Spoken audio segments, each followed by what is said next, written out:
Hi guys, in this video I will show you how to open two WhatsApp accounts in one phone. This method is valid for iPhone and Android, so let's get started. Well, as you can see, here I have WhatsApp installed, but what I want to do is to use another account.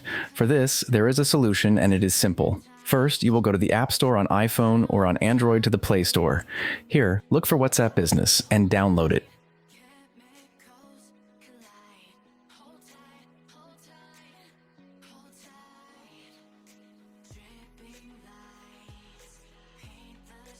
Once downloaded, open it.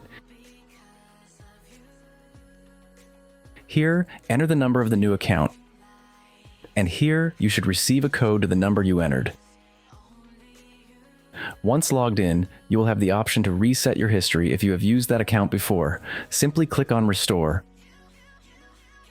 Here, put your name and below put any category, it doesn't matter.